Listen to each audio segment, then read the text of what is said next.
कि आखिर भारतीय जनता पार्टी के नेता इस कदर बौखलाए क्यों हुए हैं। आपकी स्क्रीन पर ये तस्वीर देख रहे हैं आप। मुख्यमंत्री आदित्यनाथ के प्रचार तंत्र ने खुद उन्होंने इस तस्वीर को अपने ट्विटर हैंडल पर साझा किया है। मगर आप अगर इस तस्वीर को जूम इन करके देखते हैं तो आप ये देखेंगे कि जनता कहीं और देख रही है और मुख्यमंत्री आदित्यनाथ कहीं और देख रहे हैं।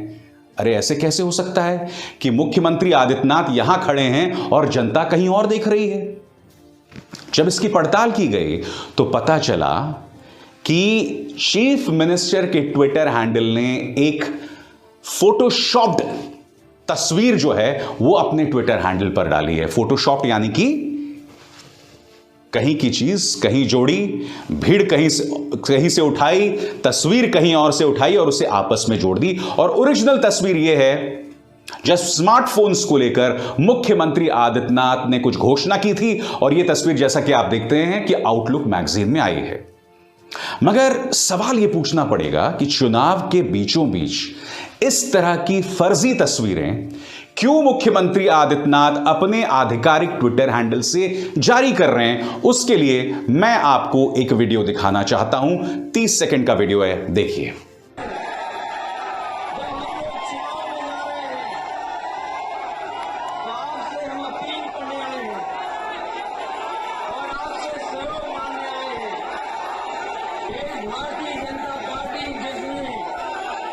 जनता को परेशानी की है, जनता के सामने दिक्कतें पैदा की है, इनके हर फैसले ने किल्लत पैदा की है, आम लोगों को जिल्लत का सामना करना पड़ा है। आज मेरा सवाल, क्या मुख्यमंत्री आदित्यनाथ और भाजपा इसलिए घबराई हुई है कि अखिलेश यादव को इस तरह की प्रतिक्रिया मिल रही है? फिर ये वीडियो देखिए दोस्तों, आपकी स्क्रीन पर चल रहा है।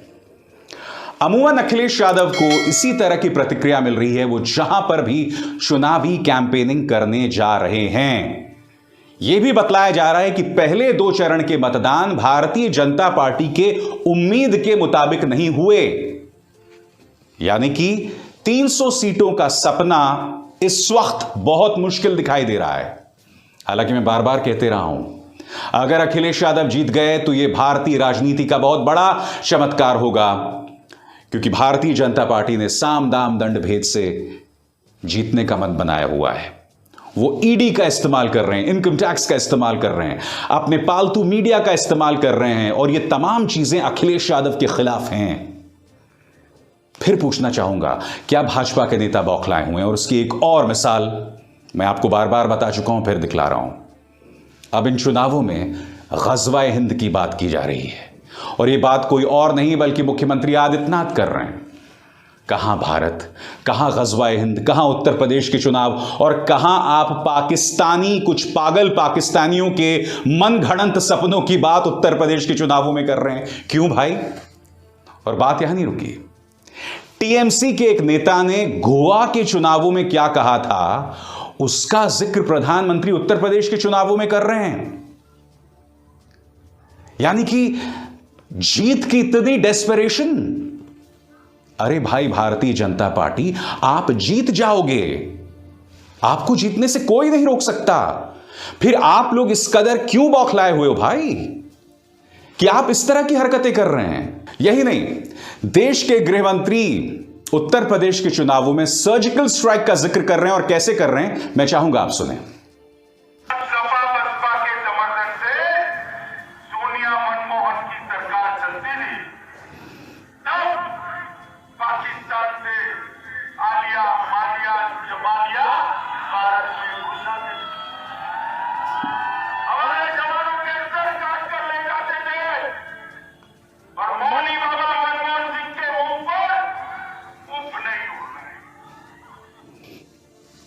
मौनी बाबा मनमोहन सिंह के मुंह से उफ नहीं निकलती थी, मगर आज तो मौनी बाबा प्रधानमंत्री बन गए हैं ना।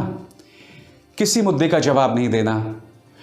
चीन से संघर्ष में हमारे 21 जवान शहीद हो जाते हैं, प्रधानमंत्री ने तो अब तक चीन का नाम नहीं लिया। और वही चुनावों से पहले आप चीन को लाल आंख दिखाने की बात करते थे।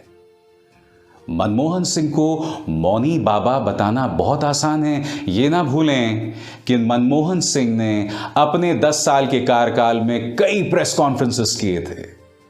प्रधानमंत्री नरेंद्र मोदी ने 7 साल के इस कार्यकाल में एक भी प्रेस कॉन्फ्रेंस नहीं किया। यह जनता को फैसला करना पड़ेगा कि मौनी बाबा कौन है, मनमोहन सिंह हैं या प्रधानमंत्री नरेंद्र मोदी। और मैं चाहूंगा कि मेरे दर्शक कमेंट सेक्शन में मुझे बताएं कि आपके हिसाब से इस देश में अगर प्रधानमंत्रियों की बात करें तो मौनी बाबा मनमोहन सिंह हैं या मौनी बाबा प्रधानमंत्री नरेंद्र मोदी हैं। क्योंकि जहां तक मुझे पता है, मौनी वो जो असली मुद्दों पर खामोश रहे। चीन पर खामोशी, महंगाई पर खामोशी, 700 किसान जो सिंगू और टीकरी बॉर्डर पर मौत हो गई उन पर खामोशी। उनका मंत्री अजय मिश्रा टेनी, उनके बेटे ने किसानों को रौंद कर मार दिया, उनका मंत्री अब भी सरकार में है अजय मिश्रा टेनी, उस पर खामोशी।